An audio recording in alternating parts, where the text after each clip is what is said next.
சென்னை பெங்களூரு அணிக்கு இடையிலான போட்டி எப்பவோ முடிஞ்சாலும் அந்த போட்டி சார்ந்த விஷயங்கள் அப்படிங்கிறது வந்து இன்னும் பேசுபொருள் ஆயிட்டே தான் இருக்கு. அதுல ரொம்ப முக்கியமான ஒரு விஷயம் என்ன அப்படின்னா, ஆர்சிபி ரசிகர்கள் அன்றைய தினம் மைதானத்துக்கு வெளியிலேயும் நடந்து கொண்ட விதம் தான். போட்டியில வந்து ஆர்சிபி ஜெயிச்சிட்டாங்க. ரொம்ப முக்கியமான போட்டி, ரொம்ப குரூஷியலான போட்டி, எல்லாமே ஓகே தான். மிகப்பெரிய பிரான்ச்சைஸான சிஎஸ்கேவை அவங்க வின் பண்ணியிருக்காங்க. இது எல்லாத்தையும் தாண்டி ஸ்போர்ட் வந்து ஒரு ஸ்போர்ட்டா மட்டும்தான் நம்ம பார்க்கணும். ஆனா ஆர்சிபி ரசிகர்கள் என்ன பண்ணாங்க அப்படின்னா, போட்டி முடிஞ்சு வெளியே வந்தவங்க வந்து எங்கெல்லாம் வந்து மஞ்சள் ஆர்மி அவங்க கண்ணில் பட்டாங்களோ அவங்க எல்லாரையுமே வந்து பயங்கரமா கலாய்ச்சி தள்ளினாங்க. முக்கியமா சொல்லணும் அப்படின்னா, நடு ரோட்ல போய் நின்று யாரெல்லாம் வந்து எல்லோ ட்ரெஸ்ல இருக்காங்களோ அவங்களெல்லாம் வந்து கூப்பிட்டு ஒரு கும்பலா சேர்ந்து அவங்கள வந்து நடுவுல நிக்க வச்சு அவங்கள வந்து ரொம்ப ஓவரா வந்து டீஸ் பண்ணாங்க. அதுக்கும் மேல ஒரு கட்டத்துக்கு போய் இன்னும் சிலர்லாம் வந்து எங்கேயாவது பஸ்ஸு, காரு, பைக்கு எங்கெல்லாம் வந்து மஞ்சள் ட்ரெஸ்ல வந்து போறாங்களோ எல்லோ ஆர்மியை பார்த்தாலே வந்து அவங்கள போய் வந்து வம்பிழுத்தாங்க. இதை வந்து சிஎஸ்கே ஃபேன்ஸ் வந்து ஒரு மாதிரி ஓகே அப்படின்னு சொல்லி கடந்து போயிட்டாலும், இந்த விஷுவல் எல்லாம் நமக்கு பார்க்கும்போது என்னடா இது வந்து ஒரு விளையாட்டு தானே, இதை வந்து இவங்க ஏன் வந்து இந்த அளவுக்கு வந்து கொண்டு போறாங்க அப்படிங்கிற ஒரு கேள்வி வந்து எழதான் செய்யுது. இதை வந்து சிலர்லாம் என்ன பண்ணாங்கன்னா, சோசியல் மீடியால வந்துட்டு இதை வந்து தமிழ்நாடு கர்நாடகாவோட பொலிட்டிக்கல் இஷ்யூஸ் கூட எல்லாம் வந்து கனெக்ட் பண்ண ஆரம்பிச்சிட்டாங்க. எஸ்பெஷலி வந்து இந்த காவிரி இஷ்யூ கூட வந்து இதை வந்து கனெக்ட் பண்ணிட்டு இருக்காங்க.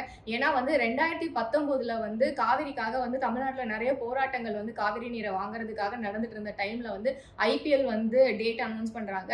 நிறைய அமைப்புகள் வந்து சொன்னாங்க, இந்த வருஷம் வந்து இங்க சென்னையில வந்து ஐபிஎல் மேட்சஸ் நடந்தது அப்படின்னா நாங்க வந்து மிகப்பெரிய போராட்டத்தை முன்னெடுப்போம் அப்படின்னு.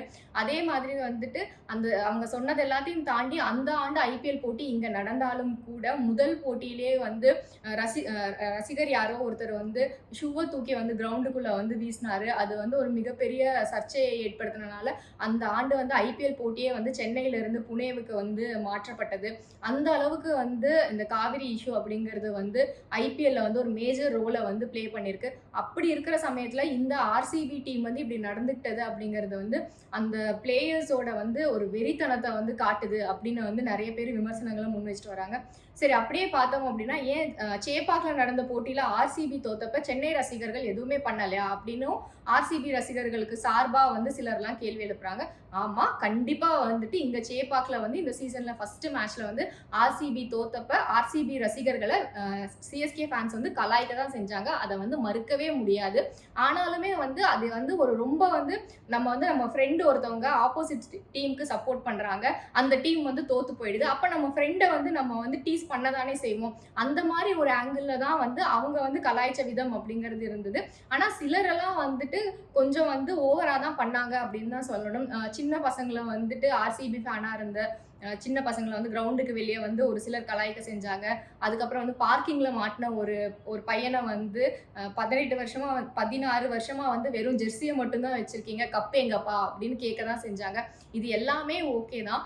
ஆனா வந்து விளையாட்டு அப்படிங்கிறது வந்து என்னைக்குமே விளையாட்டா மட்டும்தான் பார்க்கணும். அதை தாண்டி அதுக்குள்ள அரசியல் அப்படின்னு வரும்போது, இல்ல வந்து இந்த மாதிரியான காழ்ப்புணர்ச்சிகள் வரும்போது அப்படிங்கிறது அந்த ஸ்போர்ட்ஸ்மேன்ஷிப் அப்படிங்கிறதுக்கு வந்து ஒரு மிகப்பெரிய கேள்விக்குறியை மட்டும்தான் அது ஏற்படுத்தும்.